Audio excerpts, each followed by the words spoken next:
माँ दुर्गा के पूजन अर्चन में भोग की बहुत महत्वता होती है। ऐसे में भोग बनता कैसे हो और कैसे कौन कौन बनाता है। मैं इस समय हूँ चेतला अग्रगणी क्लब के भोग सेंटर कह सकते हैं आप इसको, जहाँ पर भोग बनाया जा रहा है और इस इलाके की सारी महिलाएं मिलकर सुबह से लगी हुई हैं कि माँ को समय पर भोग पहुँचाया जा सके।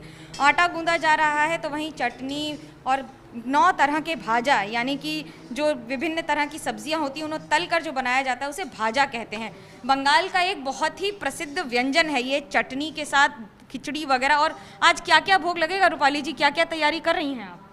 मैं तैयारी कर रही हूँ टमाटर का चटनी, माँ पसंद करता है। इसमें टमाटर में खजूर है, किशमिश है और आमसत है और चीनी उनी मिलाकर चटनी बनता है। अच्छा, आमतौर पर किसी के लिए खाना बनता है तो टेस्ट किया जाता है, इसको टेस्ट करते हैं कि नहीं करते हैं? नहीं, माँ जो पसंद करता है, हम लोग जो बनाता है वही माँ का पसंद, हम लोग का पसंद। देखिए, इसको कहते हैं भाव, क्योंकि इस बार कोविड की वजह से मास्क लगाकर खाना बनाना आसान नहीं है, लेकिन ये सारी महिलाएं लगातार कर रही हैं।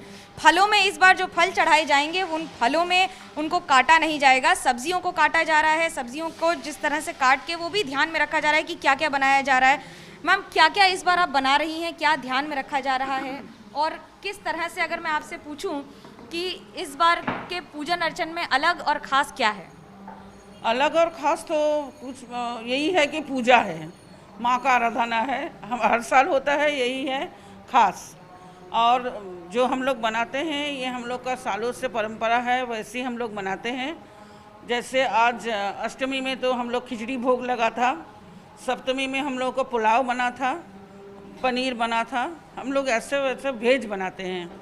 हाँ, और नवमी के दिन जो है हम लोग के क्लब का एक मेंबर है, वो अपने घर से थोड़ा मछली बना के, क्योंकि दुर्गा माँ शक्ति पूजा है, शक्ति पूजा में मछली मांस दिया जाता है, तो मांस हम लोग नहीं देते हैं, लेकिन मछली वो घर से बना के भेजती हैं। हम लोग यहाँ नहीं बनाते हैं, वो चढ़ाया जाएगा।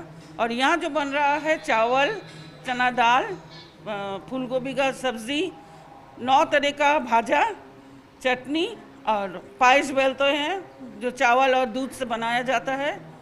और रात के लिए भी हम लोग बनाते हैं, शाम को जब आरती होती है तो उसके लिए लूची और आलू का सब्ज़ी और खीर बनता है। इस खाने का स्वाद तो लिया नहीं जाता है, नमक कैसे पता लगता है कि ठीक है कि नहीं, कि माँ को बस खिला देते हैं? हम लोग जब खाना बनाना शुरू करते हैं तो हम लोग का हम सब बोलते हैं कि माँ आपके लिए बन रहा है, जो आपकी मर्जी हो वैसे ही बनेगा। हम लोग जैसे क्या बोलेंगे, निमित्त है। हम लोग को हम बना रहे हैं ठीक है, लेकिन उनके लिए उनकी मर्जी से हो रहा, यही हम लोग का विश्वास है।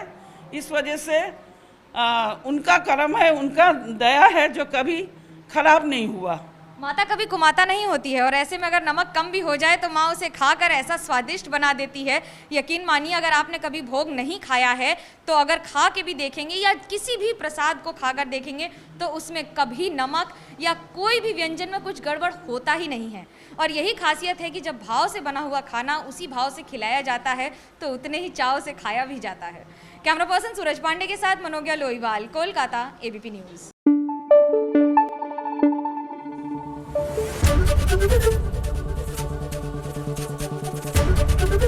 एबीपी न्यूज़ आपको रखे आगे।